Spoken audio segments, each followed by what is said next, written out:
Bon, il y a quand même eu une réaction de Dunkerque en début de deuxième période qui aurait pu ouvrir le score sur un coup de tête de Courtet.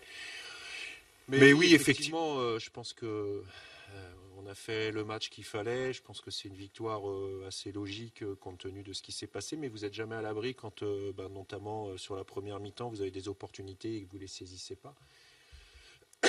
On sait de quoi on parle parce que ça a été un peu le refrain notamment de la première partie de saison.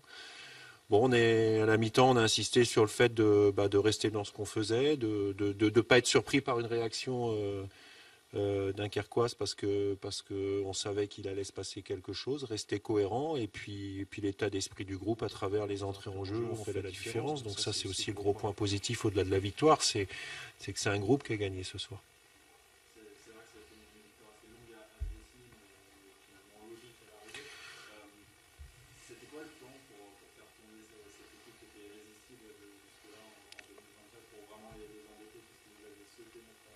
Ben, je trouvais qu'on se ressemblait beaucoup. Il y a beaucoup d'enthousiasme, beaucoup de pression sur l'adversaire et quelque part le challenge pour nous il était d'en mettre un peu plus qu'eux. Alors c'est à l'extérieur, c'est pas toujours évident, mais je pense que notamment sur le début de match, fallait pas les laisser prendre confiance. J'ai insisté beaucoup sur les 20 premières minutes parce que je trouvais qu'une équipe comme ça qui est dans cette dynamique-là et qui gagne tout pratiquement sur les 20 premières minutes, surtout après une coupure. Bon, ils avaient choisi de faire un match, nous on avait choisi de pas faire de match le week-end dernier, donc les 20 premières minutes pour moi étaient primordiales et puis on s'est quand même bien installé dans le match. Après, voilà, moi je suis toujours très prudent. Je suis jamais alarmiste quand on perd et puis je suis toujours très prudent quand on gagne parce que je crois qu'il faut faire preuve d'humilité. C'est une victoire logique et c'est bien, on a pris 3 points. Une victoire qui finalement ne réduit l'écart avec la place de non relégable que d'un seul point, mais la lutte va être chaude jusqu'au bout. On a vu Bastia qui va gagner à Laval ce soir. Mais en tout cas, bravo au groupe et vite se reconcentrer et se repréparer pour le match contre Valenciennes de samedi prochain.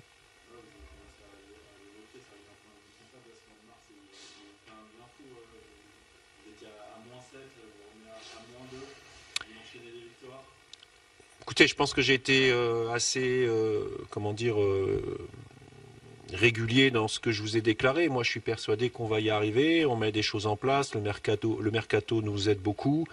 Ça crée aussi une émulation, une concurrence qui fait que tout le monde est obligé d'élever son niveau de jeu. Et puis je pense que c'est pas un hasard non plus si c'est les entrées en jeu qui ont concrétisé ce qui avait été très bien fait auparavant. Voilà, il faut continuer. Maintenant, il reste 8 matchs. Le danger, il est déjà la semaine prochaine de penser, parce que Valenciennes a perdu aujourd'hui, ils ont un match de coupe important pour eux, que le match est déjà gagné. Or, c'est tout à fait le contraire et ça va être une autre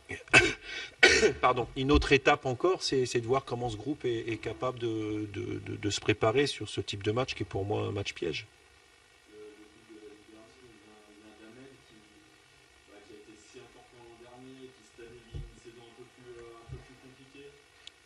Mais Ahmed, il est exemplaire. Voilà, c'est un garçon déjà qui est. C'est très difficile de le mettre sur le banc parce que je vais reprendre une expression de Jean-Louis Gasset que j'écoutais l'autre jour avant un match. Vous mettez un titulaire sur le banc, qui plus est votre capitaine. Mais à un moment donné, c'est l'équipe qui est importante. C'est des décisions qu'il faut être capable de prendre aussi. On en a discuté ensemble évidemment dans la semaine parce que vous ne pouvez pas mettre un joueur comme ça sans parler avec lui. Mais quand vous avez du caractère et de la qualité et que vous vous mettez au service de Serma, parce que forcément il est déçu de ne pas jouer, mais quand vous entrez en jeu comme il est entré en jeu et puis que vous montrez la voie à vos partenaires, pour un groupe c'est exceptionnel d'avoir des joueurs comme ça. Oui, Antoine je trouvais notamment sur les côtés, ce qui était assez logique parce que Ousmane revenait de sélection, il a eu quand même 2 matchs. Nordine, on sait très bien que c'est encore un jeune joueur.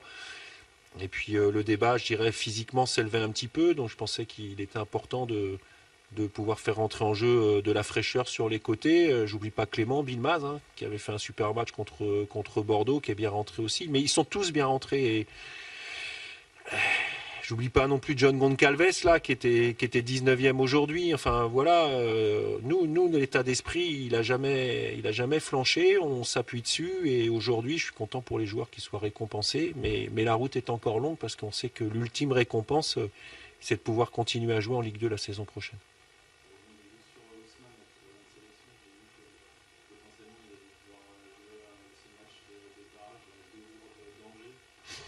Écoutez, on va déjà se préparer pour Valenciennes. Après Valenciennes, il faudra aller à Laval. Le match d'Angers, c'est l'avant-dernier de la saison. On a encore beaucoup de points à aller chercher. Mais en tout cas, il faut être confiant. Et puis, je suis content aussi pour tous nos supporters qui ont fait un long déplacement. Donc, c'est bien aussi qu'ils soient récompensés et puis de les voir heureux à la fin du match. Bonne soirée.